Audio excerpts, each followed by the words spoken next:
Repurposing items for your garden home, coming up next. During my years as a garden designer, I've enjoyed helping homeowners create private sanctuaries full of beauty and wonder. I find each garden to be a fresh opportunity to explore and create uniquely personal spaces. These are just a few of the gardens I've helped transform into garden homes.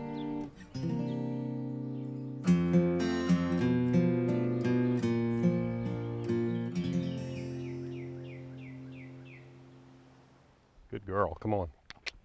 Here you go. Hi, I'm Alan Smith. Welcome to The Garden Home, a show about design and blurring the lines between inside and out. Now, in today's show, we're going to talk about reusing things. For instance, take a look at this stable. Guess what? It used to be a deer stand.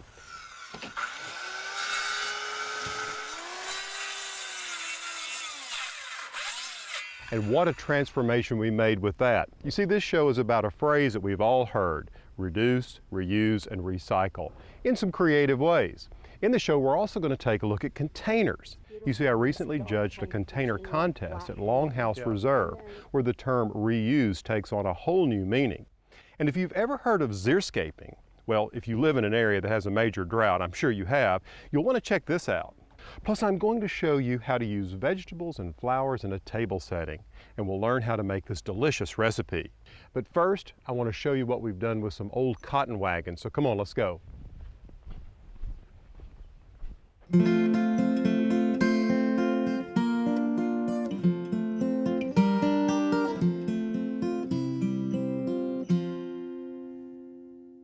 Okay, now I want to share an idea with you which is all about retrofitting an old cotton wagon. But first I want to introduce you to this beautiful flock of buff Orpingtons.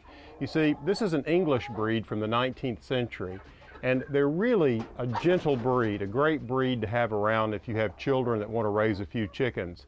They're an all-purpose bird, meaning they're used for both their meat and their eggs. What's great about this setup is that they can come inside for water or feed in this retrofitted cotton wagon, or they can run outside and enjoy plenty of free range, chasing bugs and having lots of grass to eat. Now, I got this idea by driving through the Delta and seeing these abandoned trailers on the side of the road and in fields. So I got with my brother Chris. We began to round up some of these, and as they came into the farm, looking at them, you wouldn't think those could be housing for poultry. But, you know, with a little work, we were able to pull it together, and this is what we ended up with.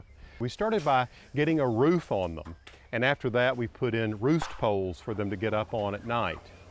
We also painted them our dark brown, the brown we use throughout the farm for all of our fencing and barns. And if you look at the floor, you can see we put in a wire mesh floor so that birds' droppings would fall to the ground. Now, this is one of the reasons we use these trailers, because they're mobile. You see, what happens is we can park them out on our pastures. The birds can be in the houses, the droppings fall to the pasture, they fertilize the grass, and then we move them along every 3 or 4 weeks. You see, not only are we recycling these cotton wagons, but we're also recycling as we move these along. The chicken droppings fertilize the pasture, the grass grows, the birds eat the grass. You get the idea.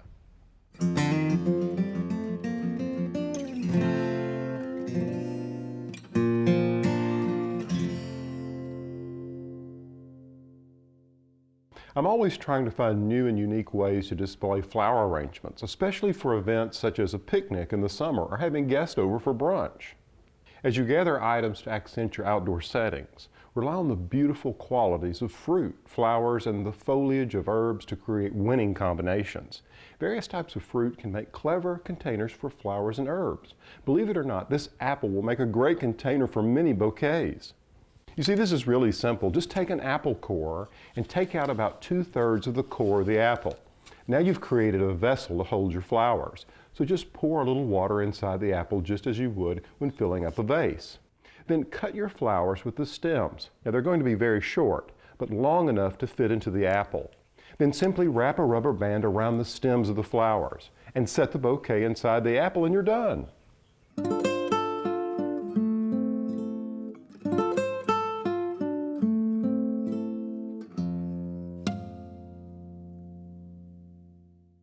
Gardeners can be some of the most ardent problem solvers that I know.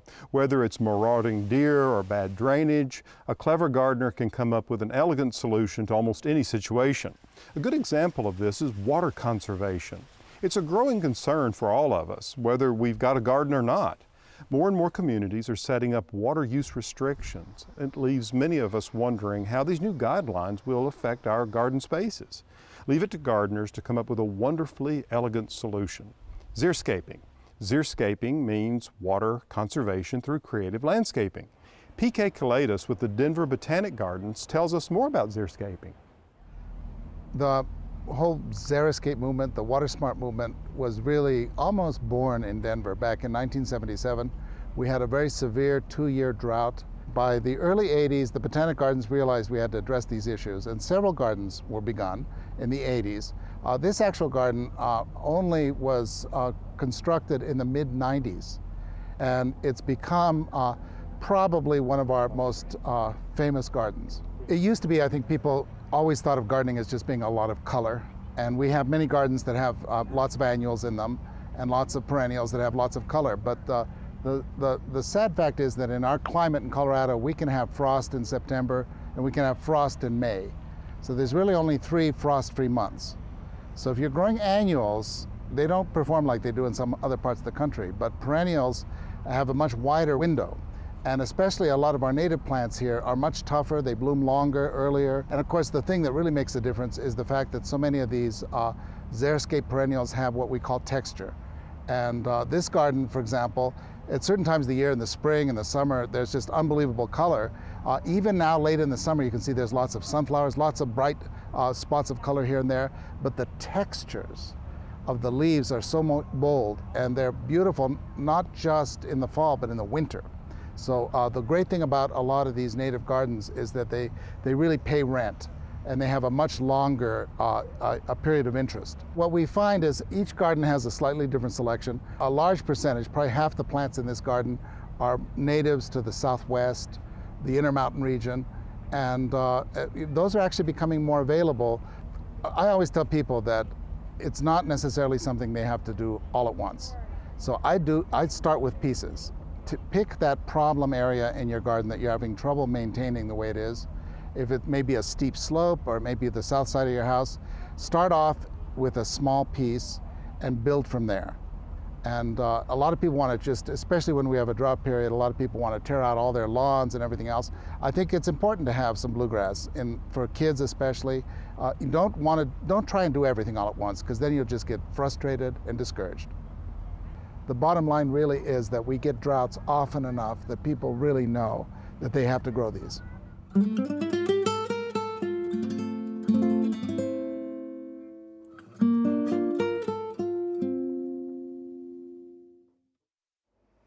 With the emphasis on energy efficiency in our homes, clean air indoors has become a health topic. You see, tightening up our homes to become more energy efficient has reduced the airflow exchange between the outside and the inside. And as a result, indoor air quality is suffering. This is one of the reasons why I opted to use green building materials whenever possible at the Garden Home Retreat. See, we use things like soy insulation that contains no formaldehyde. We used low V.O.C. paints and an air purification system that can help combat the growing problem of indoor air pollution and provide me with a healthier, more comfortable living environment. Now you'll find this interesting. NASA completed a study where they came up with a list of houseplants known to purify and revitalize the air we breathe by removing key pollutants such as formaldehyde and carbon monoxide, just to name a couple. Now some of these plants are corn plants. They're readily available in most stores. Dragon tree, elephant ears, and Gerbera daisies with those really beautiful blooms. And don't forget about the old-fashioned pothos. And then of course there are peace lilies and even dracaenas. Now the number of plants in the house, I often ask this question, just go by this rule of thumb. 1 plant per every 100 square feet of the house. If you have a 1,500 square foot house, you want about 15 good-sized houseplants. Houseplants can make your home healthier and more beautiful.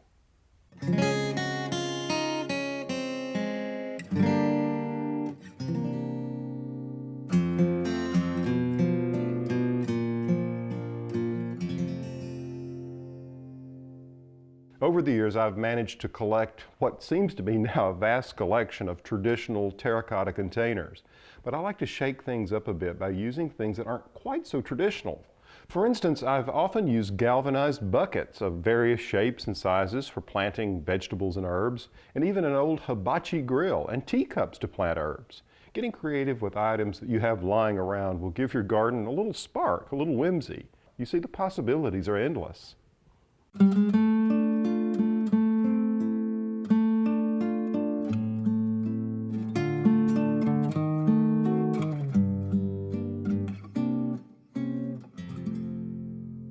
While on a trip to Long Island, I had an opportunity to judge a container contest at LongHouse Reserve in the Hamptons with my dear friend Elizabeth Lear. Some of the entries were presented in some interesting containers to demonstrate the whole idea of reuse. Look at the agaves and so forth. I know, it reads as a perfect floral arrangement. You know, I really like this, the echo of the color of the pot, then with the stems of, for instance, the sedum back here, and then the reds that you pick up in the foliage. It picks up the burgundy and the tips of the cacti. Yeah, just a lot of attention to detail.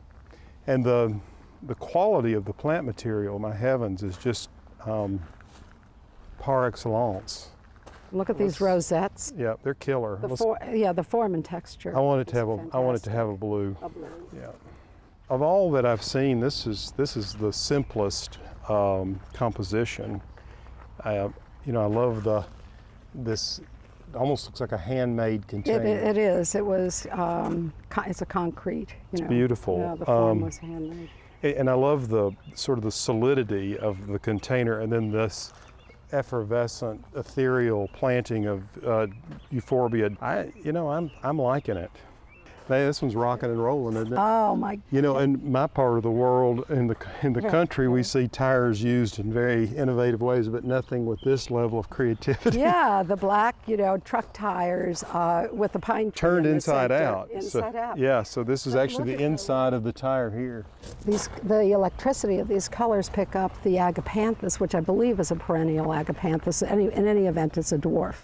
Right. And then we've got the Dichondra Silver Falls coming down and carrying that silver color down to this band of, it looks like a Rex Begonia with a metallic color.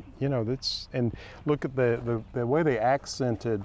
I know each of color. The incisions and the tire. It's very whimsical, the whole thing. Yeah, definitely a dwarf Agapanthus or Lily of the Nile. Elizabeth, I love it. I do too. It's very whimsical. I'm in love, not in like. It makes me laugh. Let's do it. Now, Alan, we have this in our green category. Well, it's certainly green. It's quite beautiful, monochromatic. It's a classical composition. It's so well balanced with the two vertical boxes, the fern in the center, underplanted with the dwarf box, the English box, a little pachysandra, a little variegated ivy. And this is a beautiful footnote to complete the composition. I like it. And the mirror is so innovative, and what a great idea to create perspective and distance. And depth in a garden, and the reflection of the wider landscape. You take this idea, if you've got a sort of blank, boring wall, placing this up against it, and all these plants would work well in partial shade. There you have it. It'd be gorgeous. Yeah. And the container itself, the carpentry is beautiful in this dark kind of Virginia black green. Yeah. And then the patina must be a barn door. It does look like a shed barn door. Huh? And With a little piece of artist has patched some wrought with some copper, which gives it a little patina. It's nice. Well, it's gorgeous. I think we're going to have to give it a Congratulations blue to one. Yeah, this is right at the top of the list of all of them, I think. Okay, so they'll place a blue right here. Good. All right, let's see what's next. Elizabeth, after a lot of deliberation, grand champion. I was dying to know what your choice would be, and I am so excited because this is one of my favorites too. Well, there's so many things going on. Just start with the color choice. The apricot, the buff terracotta, and then the choice of that very delicate coral apricot plant material. It's so keyed, and the tiles, this base. Well, there's definitely a narrative going on here. This What do you think it tiny is? baby, the infinita, holding this golden orb, almost like it is a seed to be planted with all of this bounty around her. I just think it's truly magical. And the miniature scale? Yeah, and all the tiny little pots. We have everything from this gorgeous ginger and the passion flower, that apricot passion flower. Against the blue-green of the juniper. And then here the Leonotis, which you don't see very often. So I think there's a lot of interesting plants here, the black Mondo grass, for instance. It's really, really quite exceptional. Well, we'll have to speak to the author and find out what the narrative. It's very poetic. I can't wait to meet this artist. It's very good.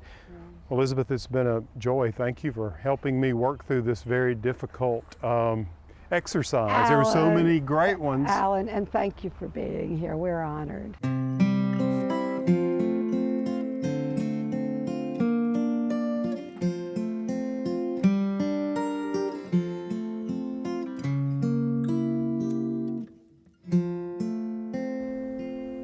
I recently had my friend Regina Charbonneau up to cook at the Garden Home Retreat, and she prepared one of her specialties, biscuits, but these are with a flair. Now, roughly how much time are we going to need for these biscuits? Just 2 tablespoons.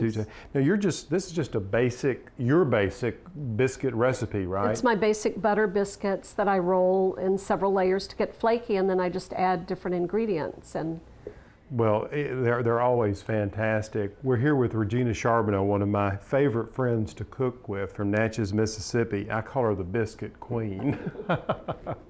Well deserved. Yes. Well deserved. I think I've got just about enough time here. okay, well, I start with 4 cups of flour. Okay. Now, I always balance my There's the baking powder. a 1/4 cup Okay. and a 1/4 cup of sugar, and I always do equal parts of sugar and baking powder because it cuts that tinny taste of the baking powder. Okay. And then I put the thyme in. So after I do just sift, do the dry ingredients a couple of times. Yeah, yeah. And then my margarine I do in large chunks. So I've got Some help 3 with that. sticks, thank you. I would love that. Okay. And then I add my bacon at the same time. That is 8 ounces, 8 half a ounces. pound that I cook. And if you see it's not overly crisp, Right. Yeah, still a little of that delicious fat in it. yes, it's going to make the biscuits flaky. Well, And I put everything in. everything's in here. After the and- bacon, we're all there, right? Well, we put the buttermilk. Right, yeah. 1 3/4 cup. The key to flaky biscuits is to not overmix. Now I'm Now we're all going ready. to turn it Here we on. go. Want to make sure that I'm picking it up. The flour in the bottom is picked up, and I can Right. always hand toss it a little Yeah. bit. Okay, and I just kind of push this out. And then what I do is I put a little flour, and then I'm going to fold it. If you see, I kind of roll it like that. Yeah. And once I do that, I turn it. And and one shouldn't be afraid of it looking sort of dry. No. Yeah. It'll, as you see, the more I roll it, the more it will incorporate. Gosh, it looks lovely. And you see, I'm not over mixing it, so we're going to get those lovely layers. Mm-hmm. And just work it. Don't be afraid of it. It's not a delicate dough. Yeah. And if you see, it'll start doing a little ribbon effect. And so if you have big chunks of butter, it'll start blending in. Yeah. I like to keep them fairly thick. This is probably close to 1/2 inch. So that's and then about we're right. going to do this. And I cook them in a muffin tin. Oh, you do? I do because they have so much fat in them that it'll ooze out sometimes.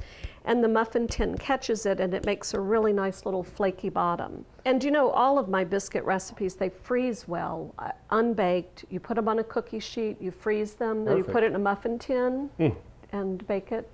And they smell divine.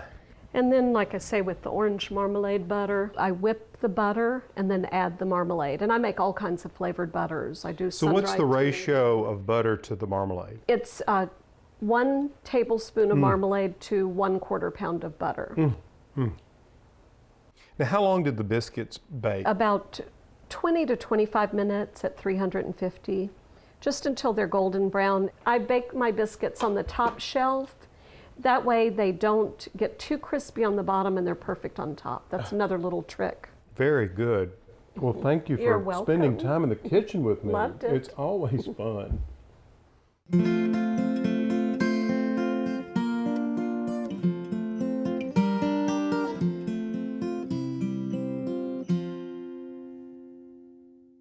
Now today we're taking a look at a house in South Carolina. It's owned by Rhonda, and Rhonda says that she loves cottage garden style and she'd like to do something interesting with the front. You know, I really like all the colors, very traditional house. Now it faces west, so it gets lots of hot sun, and apparently this is a silver maple and you're having difficulty growing things under it. Now, one of the things to bump up the charm factor, because I assume that's what you want since you want a cottage garden, what we might do is create an enclosed space in here. You're already off and running with it already. I love this stone wall. What I might do is come back here and do some sort of a boxwood hedge across this and carry it all the way down like that. It doesn't have to be that large. And when I say large, it doesn't have to be that tall, maybe 2 feet tall. And then down here on the ends, marking the entryway into this space on the lawn, a pair of big boxwoods. Maybe they're 4 feet. All right, so this is 2 feet across. And then these azaleas are burning up in the sun, Rhonda. You're gonna have to move them. So get those out of there. And then across the front, if you wanna do knockout roses all across here, you could, they'd be beautiful. And then you could have something that spills out underneath them like Phlox subulata, sometimes called thrift, which blooms early in the spring, or you could fill this in with bulbs along with the knockouts. Now, a couple of things to keep in mind. I might, in this bed or just to the side of this boxwood, maybe place a lantern on a post, a beautiful historic one. Maybe the post is painted white. And you could also create a picket gate here if you wanted to do that, to bring people in. Now, once they come up, what I would do under the tree is probably plant hosta under the tree, and then use a ground cover such as something really tough, English ivy or even winter creeper, which has a nice bronze color in the fall, and leave all these camellias, but I would come in and do an underplanting of those azaleas, and hopefully they'd get a little relief from the sun because of this big tree, and I would repeat the same thing over here, so it begins to balance. And then on this entryway, I wouldn't do much, but you could do a beautiful clematis or that lovely native Scarlet Honeysuckle would be beautiful. It would be about the color of your chimneys up there. Rhonda, I hope these ideas help. You have a beautiful piece of property. Good luck with it.